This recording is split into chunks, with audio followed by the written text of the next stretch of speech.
তবে একটা এখন কেটে নিচ্ছে একদম হিন্দুরা এগুলো কঠিন সীমাহীন জটিল বিভব ও মডুলারদের সমান এই বৃত্তের অভ্যন্তরে পরিবারের কোনো ব্যতিক্রম বিন্দু না থাকলে ব্যতিক্রম বিন্দু থাকে মনে আছে না এই ব্যতিক্রম বিন্দু যে হার্ডে এটা বসে যাক কমপ্লিট 2 দিন আগে তো মনে হয় না থাকে যে বিন্দুতে কোনো ফাংশন অন্তরীকরণযোগ্য হয় না সেটাই তো ব্যতিক্রম বিন্দু। মানে ওই বিন্দুতে ওই ফাংশনের ডেরিভেটিভ মান বিদ্যমান মানে ফাংশনটা ডিফারেন্সিয়েবল অর্থাৎ অন্তরীকরণযোগ্য সেই বিন্দুটাকে বলা হয় ব্যতিক্রম। মনে করছে এসে পড়ে মনে রাখতে হবে, না থাকলে ভাইবে তো অত শান্তি আপনি লিখে দিন কি কি এক সময় কি ভাই কি তথ্য একটা লিখে দিন মডুলার জেড মানে ভিতরে মনে আছে ইসে পড়ছে এটা তো মিলে যায়। হ্যাঁ এটা তো থার্ডের কমপ্লেক্সে পড়েছে জেড মানে এক্স প্লাস আই হয় না মডুলার এক্স প্লাস আই হয় মানে তার মানে কত মডুলার এক্স প্লাস আই মানে এক্স স্কয়ার স্কয়ার সমান মানে তাহলে না পাবো কি হয় x square plus y square square সমান তাহলে কি বৃত্তের সমীকরণ হয়েছে। তার মানে এই যে একটা বৃত্তে সমীকরণ তাই বলছে বৃত্ত অভ্যন্তরে প্রতিবার কোনো ব্যতিক্রম বিন্দু না থাকে অর্থাৎ কোনো বিন্দুতে ফাংশন অন্তরীকরণযোগ্য না হলে এর যে ফাংশন অন্তরীকরণযোগ্য না হলে ব্যতিক্রম না হবে নাকি দ্বন্দ্ব হবে না না হলে পূর্বে বৃত্তাকার নল এটা তো যে বৃত্তের সমীকরণ আর এই বৃত্তের মধ্যে যদি একটা নল গোল নলা নল একটা সিলিন্ডার নল এ আচ্ছা বৃত্তাকার নল এত পরিবেষ্ট হলে পৃষ্ঠ নতুন জটিল বিভব এত হবে এটা প্রমাণ করতে হবে। এই যে মানে বৃত্তাকার নলের সমীকরণ যেটা দিয়ে আছে না উভয় পাশে বর্গ করছে মডুলাস অফ জেড স্কয়ার কি দেওয়া যায় জেড জেড বার তৈরি করা জেড বার সমান করতে হবে এ বাই জেড জেড হবে গেলে এক নম্বর সমীকরণ এফ জেড এর কোনো ব্যতিক্রম বিন্দু অর্থাৎ উৎস বিপরীত উৎস দ্বৈত বা ঘূর্ণাবর্ত এগুলো ব্যতিক্রম বিন্দু থাকলে ওয়া বা modulus of z greater than a অঞ্চলে থাকে আছে এটা এর কইছে না কোনো ব্যতিক্রম বিন্দু নাই এই বৃত্তের মধ্যে তার মানে এই যে বৃত্তটা এই যে জেড মানে তো এই বৃত্ত বৃত্ত এই বৃত্তের ভিতর যদি ব্যতিক্রম বিন্দু না থাকে তাহলে যদি এখন আমরা বলছি যে যদি এফ জেড ফাংশনে কোনো ব্যতিক্রম বিন্দু থাকে তাহলে ভিতরে তো নাই প্রশ্নই বুঝে তাহলে এটা বাইরে থাকবে এই বৃত্তে বাইরে থাকবে বাইরে থাকবে তার মানে এই যে বাইরে মানে মডুলাস গ্রেটার দেন তার মানে এটা হলো এটা সমীকরণ কি হবে এটা হলো গ্রেটার দেন স্কয়ার স্যার বলতে বৃত্ত ভিতরে না স্যার বৃত্ত উপরে বাইরে বৃত্ত উপরে তো থাকবে অক্ষের উপর বৃত্তের অভ্যন্তরে অভ্যন্তরে নাই অক্ষের উপরে তো থাকবে বিন্দু মানে এক কথা আমি থাকি অক্ষের উপরে তাই এদের মধ্যে যে বাইরে থাকবে বাইরে মানে এটা রেখে না লেস মানে ভিতরে ভিতরে হ্যাঁ লেস দেন মানে আচ্ছা কথা কেন এটা তো উপর চলবে না অভ্যন্তরে মানে লেস দেন যেটা তার মানে বাইরে বাইরে কি কথা বলছো তাই বলছো এটা তো অঞ্চলে নাই আচ্ছা এই কথাটা বলছো কিনা যে এত অঞ্চলে থাকবে যেহেতু ভিতরে না যদি বাইরে থাকবে এই বৃত্তের যে মডুলাস অফ জেড মানে এটা তো বৃত্ত আগে বুঝে এই বৃত্তের ভিতরে যদি না থাকে তাহলে বাইরে বাইরে মানে তো মডুলাস জেড গ্রেটার দেন মানে ব্যাসার্ধ সে বেশি ব্যাসার্ধ দেয় না হ্যাঁ ব্যাসার্ধ থেকে বেশি বাইরে চলে যাবে না তাই বলছো যে বাইরে থাকে বাইরে থাকে মানে মডুলাস জেড গ্রেটার দেন এই অঞ্চলে থাকে ফলে আর লিখছি ফলে এফ জেড বার লিখছি দাও জেড বারের মান কত পাই জেড বার মানে স্কয়ার বাই তাই লিখছি যে F bar F Z bar F of Z bar মানে এফ অফ জেড বার মান করে এতে ব্যতিক্রম বিন্দু আচ্ছা এফ জেড এর ব্যতিক্রম বিন্দু যদি বাইরে থাকে তো F Z bar F Z এর যদি বাইরে থাকে তাহলে এফ বার ভিতরে থাকবে তাই লিখছি বাইরে থাকবে ভিতরে এই জন্য মোটে এই অঞ্চলে থাকে। আচ্ছা তার মানে কি এইটা হচ্ছে কথা বুঝে কথা না আচ্ছা তাহলে এখন যদি এইটারে এটা দেখবে খেয়াল করো যদি এফ অফ এত যদি থাকে ভিতরে এই এফ অফ এটা যদি বাদ দিই তাহলে আমার বাইরে থাকবে না এই দাও f a square by z হলো ভিতরে তাহলে এখানে বাদ দিলে আবার বাইরে হলো না বাদ দিছি এটা আবার বাইরে কি কথা বলছো না বুঝো নাই তো এই ধর আমরা মোটমাট কি পেলাম যদি এই ধর এফ জেড ছিল বাইরে এফ জেড এর ব্যতিক্রম কি জেড এর বাইরে না এফ জেড এর জন্য ছিল বাইরে আর এফ প্লাস জেড এর জন্য আছে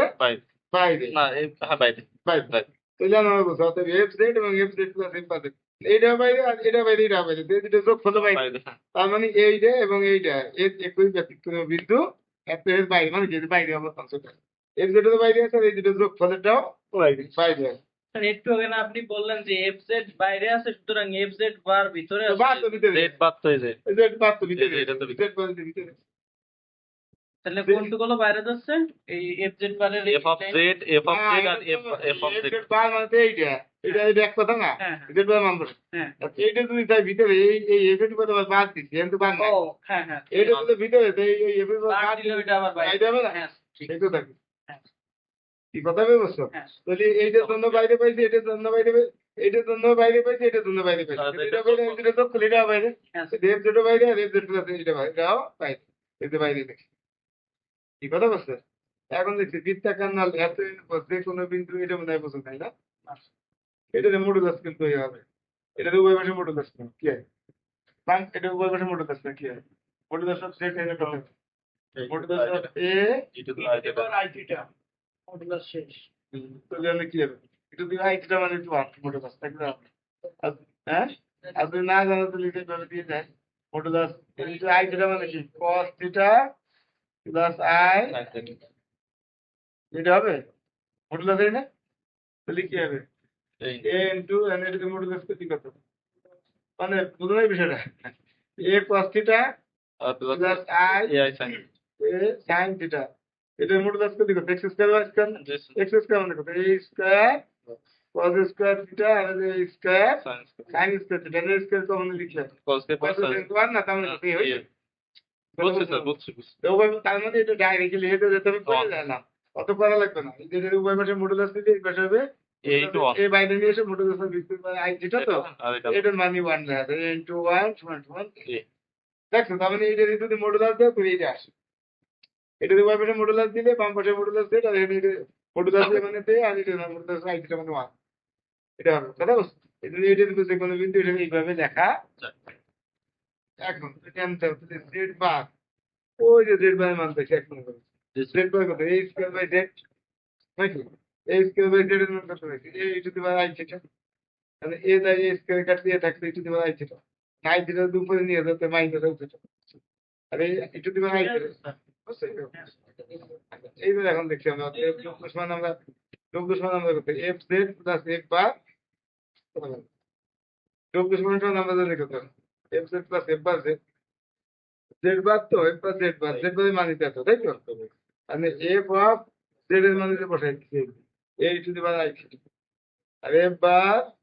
a স্কয়ার বাই z এর মান কত পাইছি এই যে এটা বসাই দিচ্ছি কি কথা বলছে যেটা বসাই দিচ্ছি।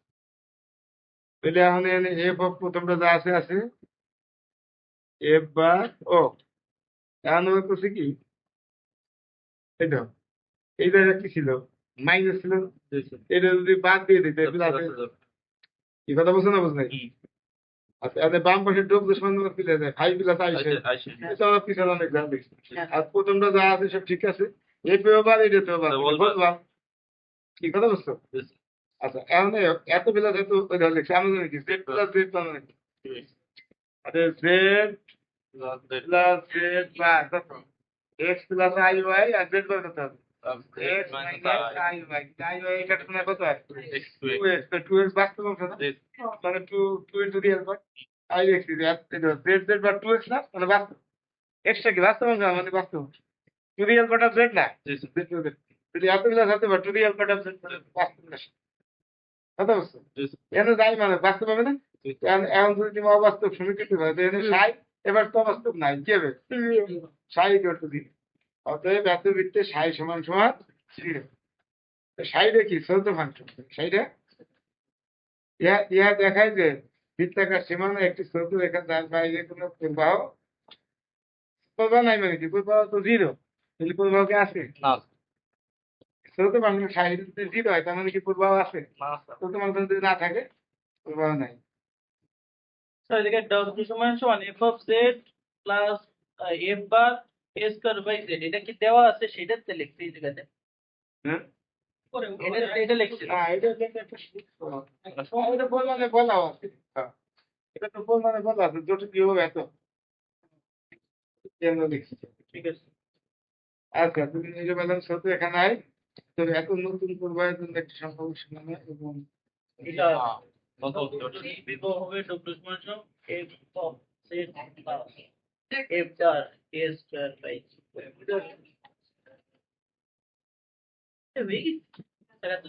ফিনিশ